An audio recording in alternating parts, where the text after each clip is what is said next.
Everything is bigger in Texas, including the disappointing Bills losses, as we discuss the Texans beating the Bills 23-20 to drop to 3-2. Let's go.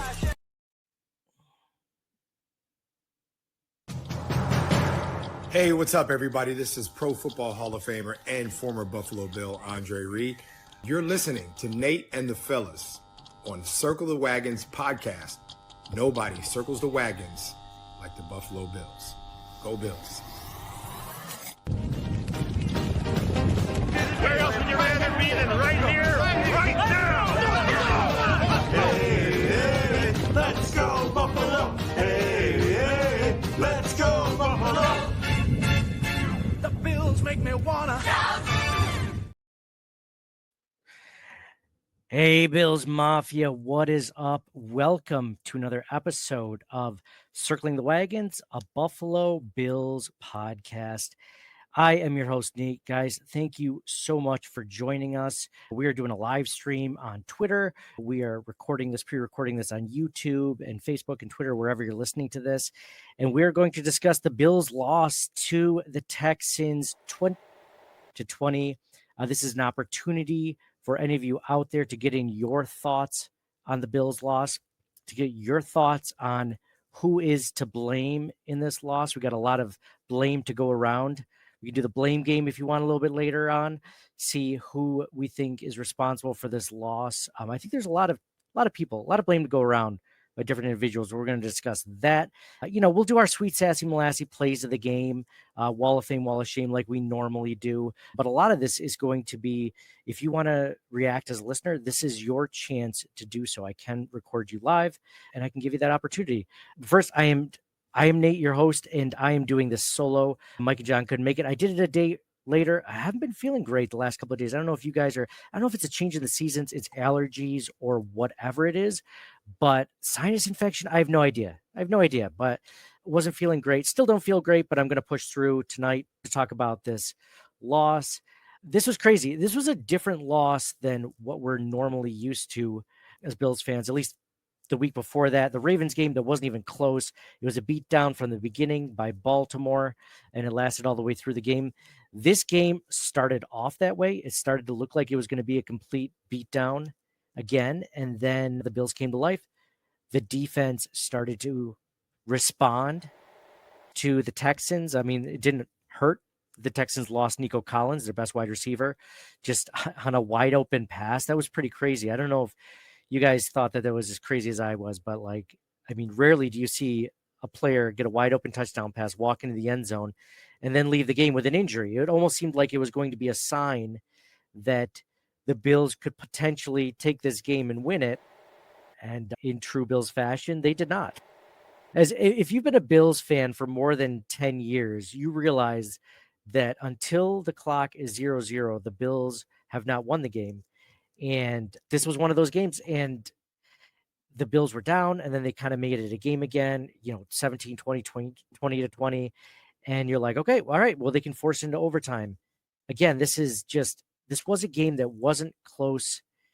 As far as I'm concerned, the Bills got lucky with a couple of plays that went their way, but the defense did button up in the second half, and that's why the Bills were in it. It definitely wasn't because of the offense. It's because the defense was forcing turnovers. I'm thinking about that Dwayne Smoot strip of CJ Stroud deep in their territory in the Texans side of the field. That was a great play. Dorian Williams picked up the fumble. Bills got a field goal out of it. Not ideal. Later, Terrell Bernard intercepted a pass. Great play by Terrell Bernard. How much did we miss that guy? And still the Bills couldn't capitalize on it in the way that you wanted them to. And their offense was just lackluster. I mean, this is a team that should have a top 5, top 10 offense all the time. And they did through the first 3 weeks. They looked great. They were scoring 34 points, 35 points, 41 points. This was a good team. The problem is, in my opinion, now you guys let me know what you think, if you think that there's a better reason why the Bills lost. But to me, it starts with the Bills' offensive line. Now, I know there's a lot of reasons why the Bills lost. The offensive line isn't completely the reason. There's also a lack of weapons on the Bills' offense. There's also Josh Allen not playing well, not throwing to the hot route when the Texans or the Ravens are blitzing him. Poor decisions on that side of the ball. For sure, the defense didn't look great, but then again, like I said, they looked a lot better the second half. So what is the issue here for the Buffalo Bills? And if I think about it, Alan, the Bills don't have great wide receivers. And we talked last week about a chart that I mentioned from, I can't remember the gentleman's name that I posted on Twitter. I've retweeted a couple of times, but basically was, percentage of throws to wide open receivers versus how much of a separation the team's wide receivers had on any given play. And the Bills were like bottom 10 in wide receiver separation. They just don't have wide receivers that can separate. And it did not help that Khalil Shakir was injured.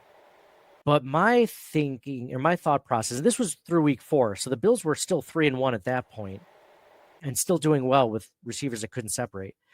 I think the big difference is between this week, last week, and the first 3 weeks is that Josh Allen just doesn't have the time to actually wait for his guys to get open, the guys that can't separate, to give them a chance to actually separate. By standing in the pocket, it feels like, now I don't have numbers to support this right now, but as a fan watching the game, you're seeing several different times in each drive where Josh Allen is getting immediate pressure. And I'm not talking pressure necessarily a free runner, although that happens as well. But I'm talking Josh steps back, goes to throw, and he's already got to make a move to dodge a defender. Now, C.J. Stroud didn't really have to deal with that a whole lot from the Bills' pass rush. Of course, the Bills missing Von Miller.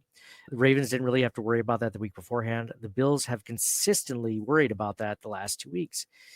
And my thought process is if you give Josh time, he will find guys that are open. The Bills don't have great receivers, but between Kincaid, Knox, Shakir when he's healthy, Keon Coleman, Marquez Valdez-Scantling, even though I don't know, Mac Hollins, which we're going to get into Mac Hollins later, and Curtis Samuel, we're also going to get into later. Like, you can eventually find one of those guys open. And that doesn't include James Cook out of the backfield, Ty Johnson, Ray Davis.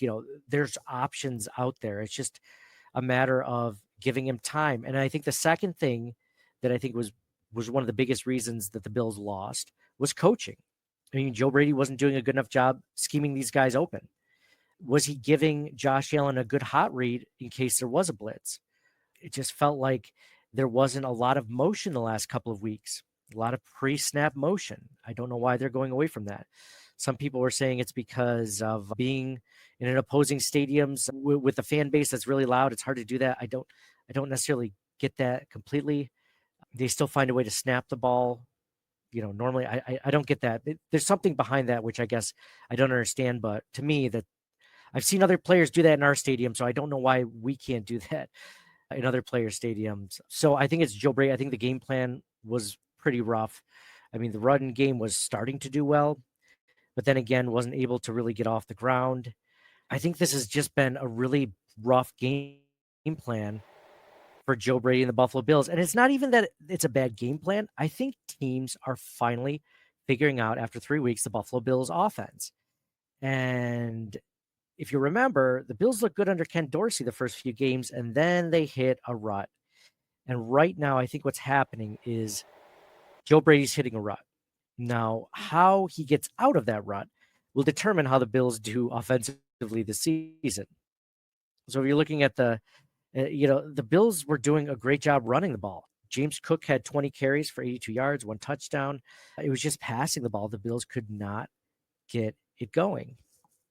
So you want to talk about blame Sean McDermott. Sean McDermott goes up there too with Joe Brady. I mean, obviously he's signing off on the game plan. He knows what Joe's going to call the last plays of the game. And let me know if you think this is the same way, but I didn't necessarily blame Sean McDermott for that or even Joe Brady for that, but it wasn't ideal, right? To not even run it one time and run some clock off. It was poor mismanagement of the game. But it kind of feels to me like last year when the Bills were playing the Kansas City Chiefs in the playoffs and Tyler Bass misses that field goal to stop the Bills from tying the game. At no point in that game did I think that the Bills were definitely going to win. It felt like they were just barely making it out of that game.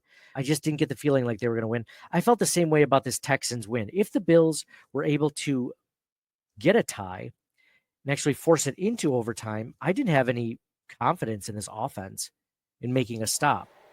So I don't know if you guys did, but I mean, just so happens, like, let's say the Bills did run it 3 times, ended the game, went into overtime. The Bills get the ball first half or first part of overtime.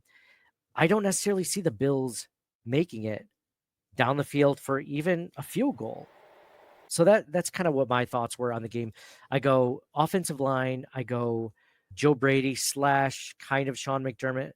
But man, if you're going to take credit away from Sean McDermott for the offense, you got to give it to him for the defensive side, and Bobby Babich for, stopping a really good offense in the second half and creating turnovers. So it's kind of a dichotomy there, kind of a paradox, whatever you want to call it. And then obviously, like, I can't not say this. Josh Allen is partly to blame. He just hasn't looked good the last 2 weeks. And I like how Aaron Quinn brought this up on Cover One on Twitter. He said, you can believe 2 things. You can believe in that Josh Allen deserves criticism. And then you can also say that Josh Allen also, is a great quarterback and you're so happy he's here. So I think that, oh, by the way, if you want to become a speaker, sorry, I haven't mentioned this before on this Twitter space. If you'd like to become a speaker, you can request the mic.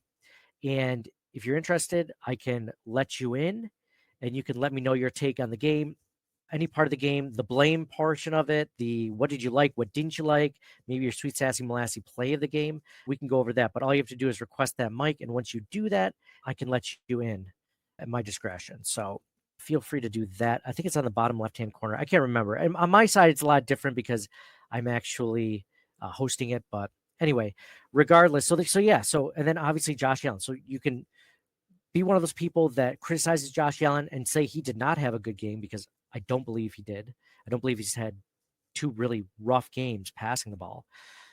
But that doesn't mean he's a bad quarterback. That doesn't mean you don't love him as your quarterback. That doesn't mean that you're not happy that he's your quarterback. I will say, though, like 95% of the time, at least, with Josh Allen or watching any football game whatsoever, I just watch the quarterbacks playing and I'm like, I am so glad that Josh Allen is our quarterback, because you just see the kind of garbage that gets trotted out by the NFL each week.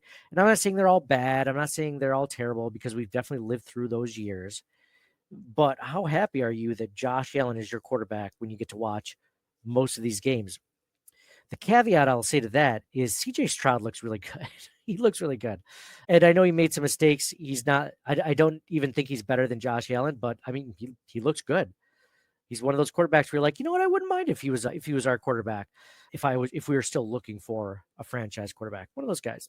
But anyway, real quick, let's go into stats of the game.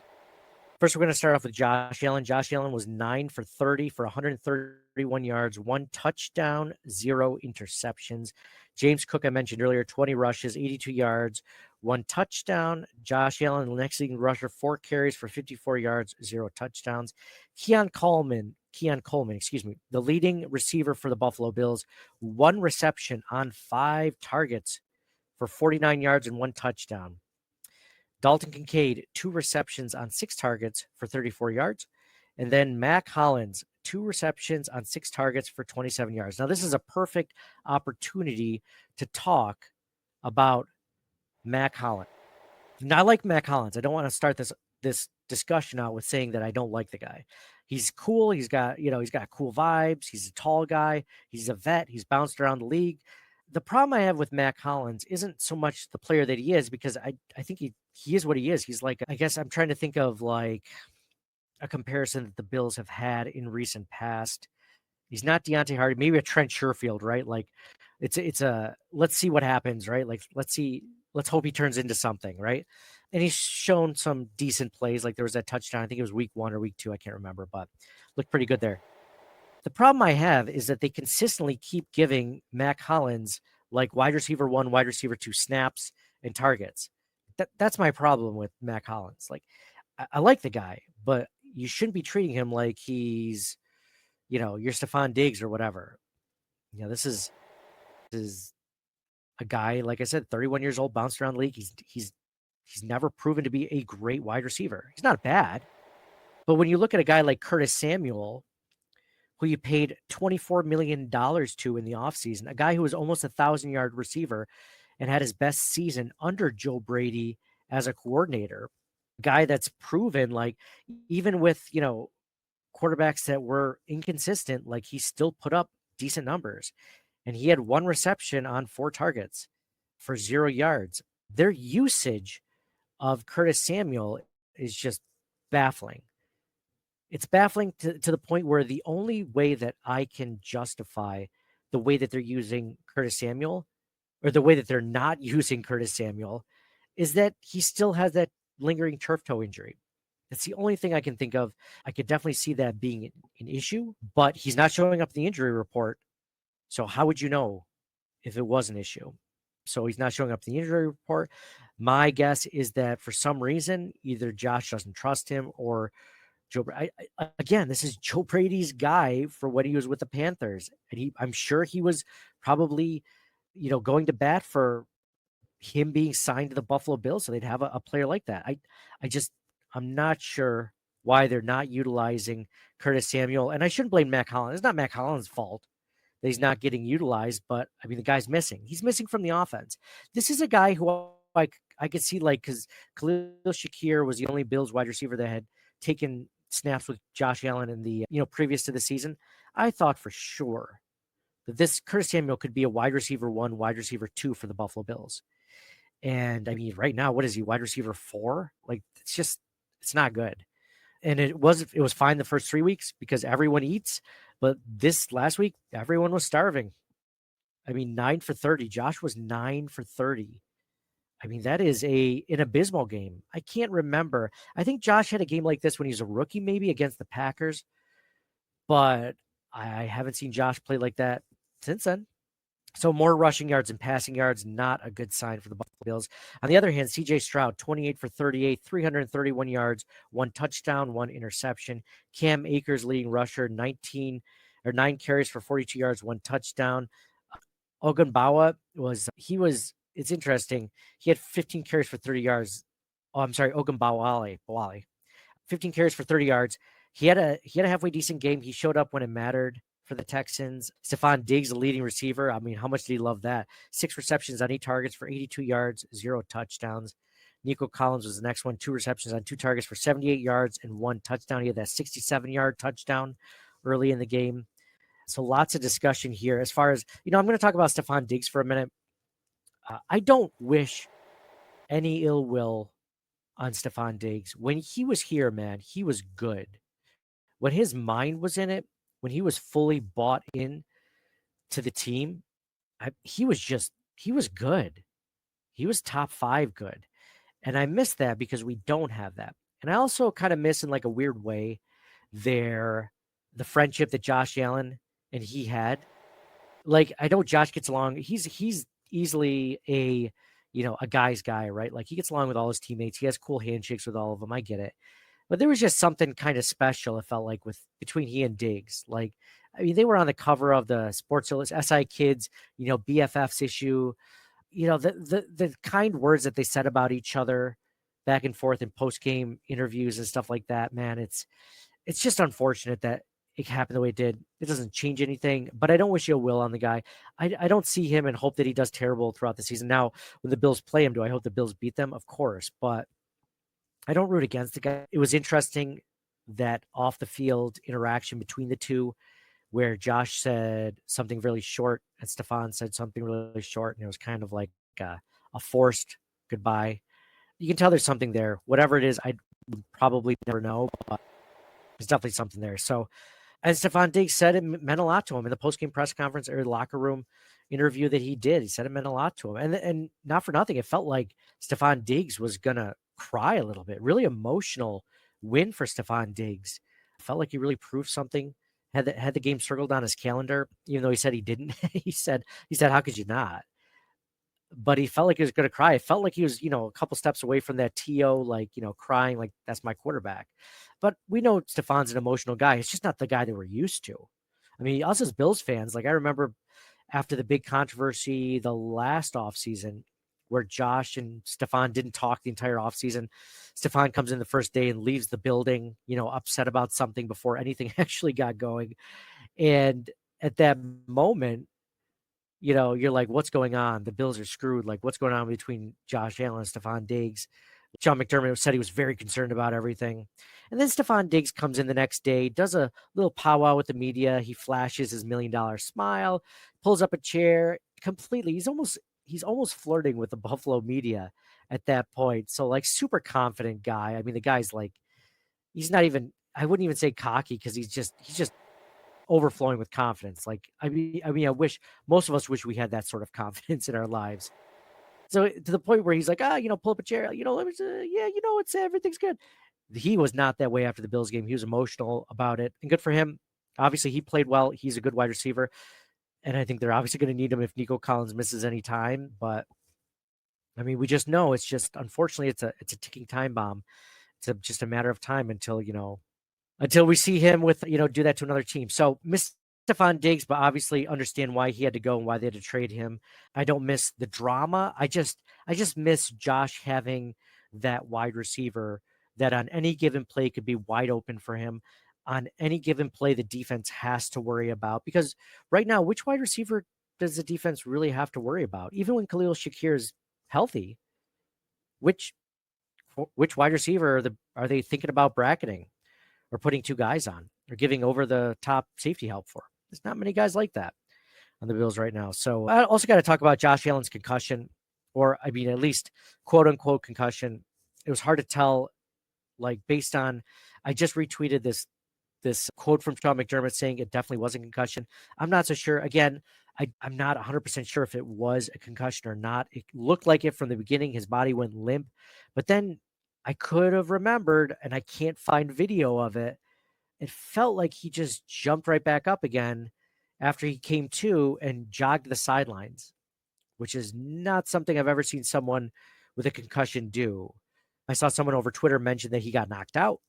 Definitely could have been the case. He came to really quickly and he jumped up. I guess I haven't seen many people get knocked out and just get up that quickly. I feel like getting knocked out and getting a concussion are a similar thing. I'm not a doctor, so you people in the medical profession that know better than me, definitely let me know what you think. I've been checking out Banged Up Bills, and he says, the thought was a concussion, but we're not sure. And, he cleared the concussion protocol, or at least not the concussion protocol, but the testing in the medical tent. And the Bills, I guess, at least at this point, are not worried about Josh Allen. I'm kind of worried. It looked like he took it. And Dan Mitchell on Twitter and Instagram, Facebook, YouTube, where he mentioned that he thinks that the Josh Allen suffered a concussion in that one hit on the trick play against Baltimore, which I can't argue there either. It could have been a hit. But what I will take exception to is if you check out Josh Allen concussion, which I did because I was trying to get all the clips of it, and hopefully see, what happened after he got down and got back up again. And the people screaming the most that it's like insane that Josh Allen, would be able to be let back in the game are Dolphins and Chiefs fans, which I think is pretty interesting because you would think it would be Bills fans. And I know a lot of Bills fans are upset that he was put back in. And if it was a true concussion, I mean, I'm right there with you. But if you trust what they say, then I think he's okay. He got the wind knocked out of him. But again, his head did slam off the turf. So what do you do there? But again, like if you search Josh Allen concussion in Twitter, it's like, Dolphins fan here. I can't believe they let him back in, Chiefs fan. And it's funny because the reason they don't care about Josh Allen, like Dolphins fan is not like, man, I really care about Josh Allen, because as Bills fans, I feel like we come together and say, I hope Tua is not truly injured. I hope that wasn't a concussion. Like I genuinely feel bad for him. And I know a lot of Bills Mafia does, because you've seen what happened with the guy. And Dolphins fans are basically just saying, see, they're doing the same thing we did. Like, how come we caught so much crap for it, right? And they also want to win the division. So if Josh Allen's not playing, then they win the division. Or they don't think they win the division, even if Josh Allen misses the entire season. But that's what they think. That's a rationale for it. I don't see it that way.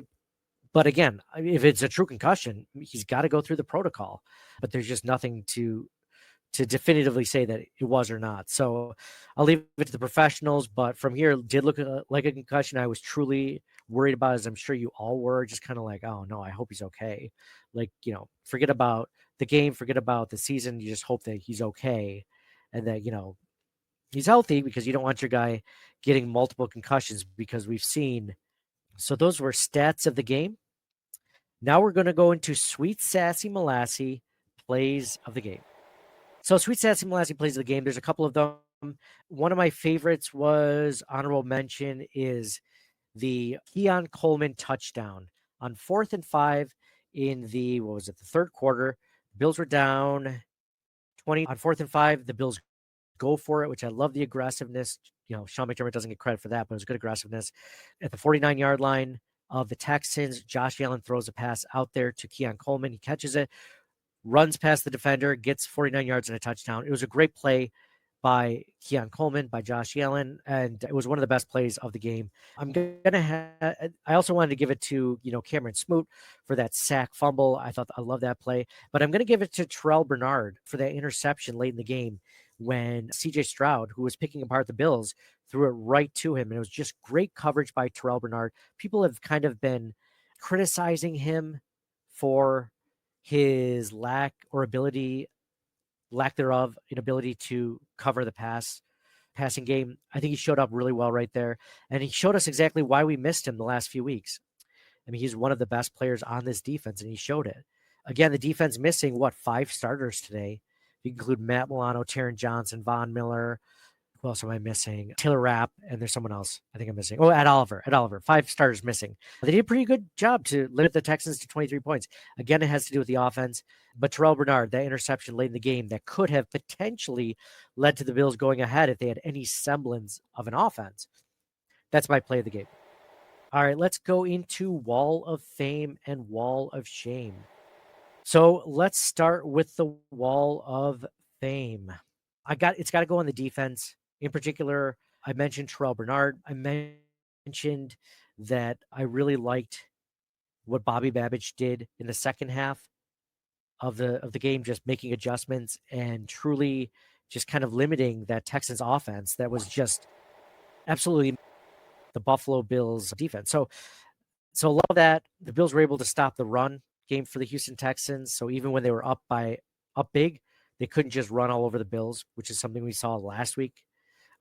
They still put up 425 yards. Like, don't get me wrong, but it was not the defense's fault. Wall of Fame. How can you not go with the offense? I mentioned, the offensive line specifically, but, coaching, Joe Brady, Sean McDermott, then going to Josh Allen, and then also the lack of weapons. And that's on Brandon Beane. I saw people mentioning, wasting another year of Josh Allen's prime. And what's funny is people would have said that last year for the Kansas City Chiefs, wasting a year of Patrick Mahomes' prime, because you could argue that the Chiefs have worse weapons last year than the Bills do this year. The big difference with the Kansas City Chiefs team last year and the Bills team this year is the Bills defense is just battered with injuries. And the Bills defense isn't as elite as the Chiefs defense was last season. The Chiefs defense was the reason why they went as far as they did last season. And obviously Patrick Mahomes being clutch when it mattered. But the Bills don't have that defense. If the Bills had that defense, I think the Bills are 4-1 right now. I think that's probably what happens. If the Bills get, had those 5 starters I just mentioned back, they're probably 4-1.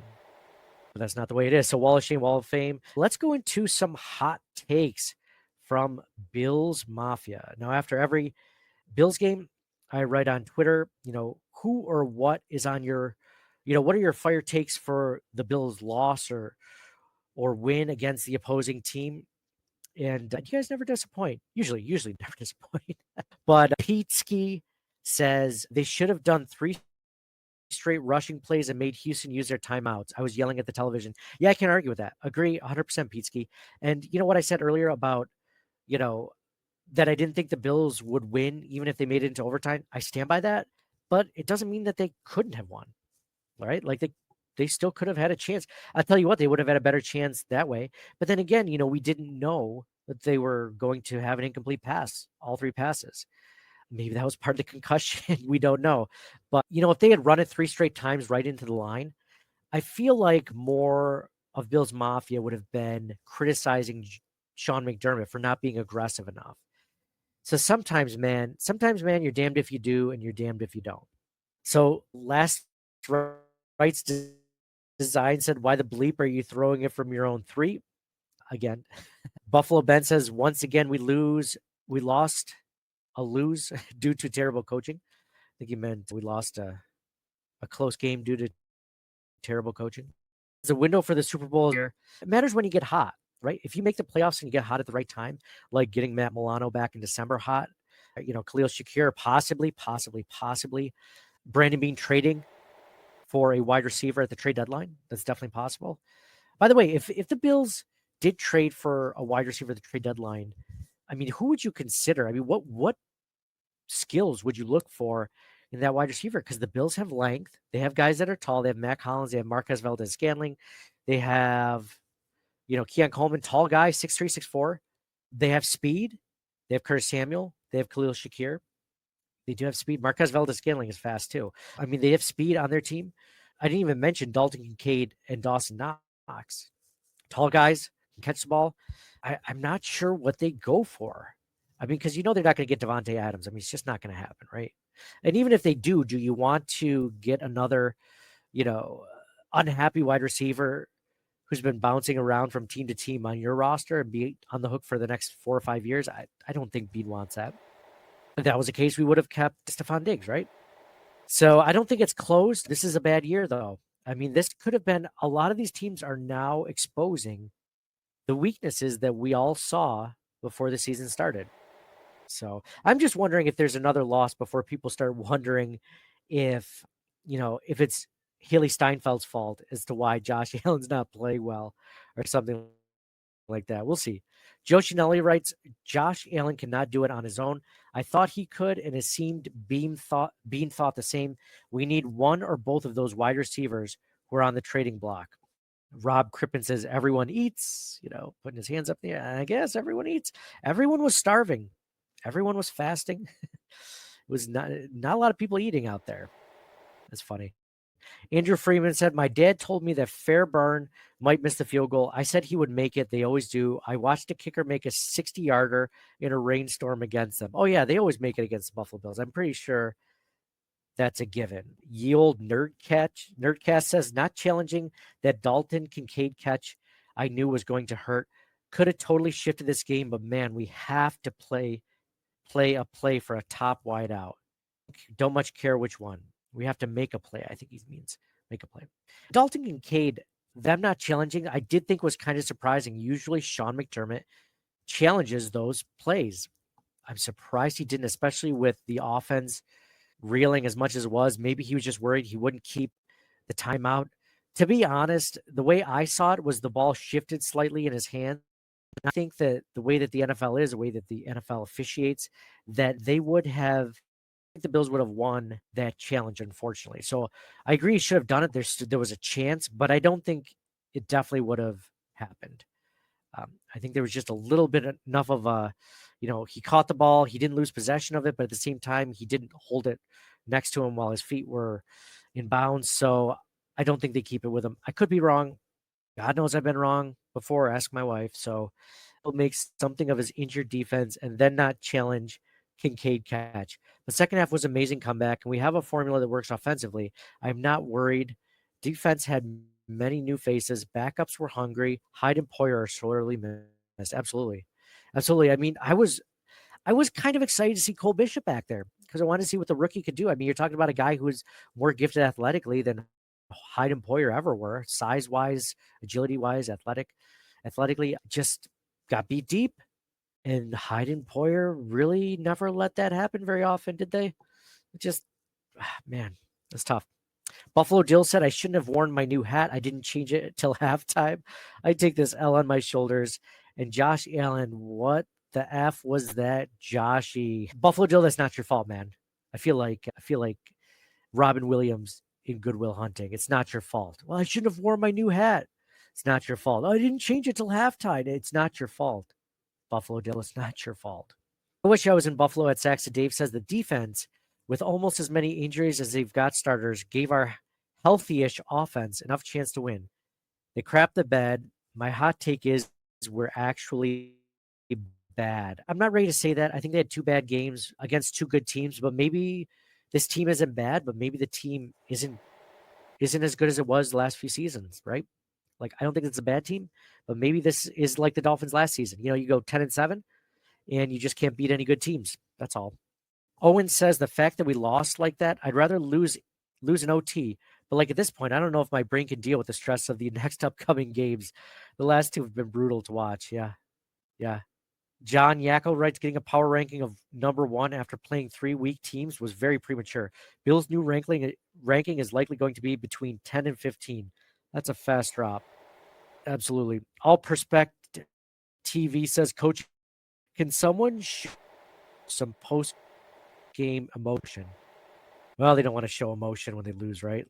They don't want to show how rough it is. It's enough. Get Adams or a legitimate wide receiver. Eat the picks. Not one filler wide receiver has stepped up. We're spinning wheels. And by the way, Anakin, I think, is talking about all like filler wide receivers that we've had. I mean, I mentioned Deontay Hardy, Trent Sherfield. I mean, how many guys have we had like that just never seem to pan out?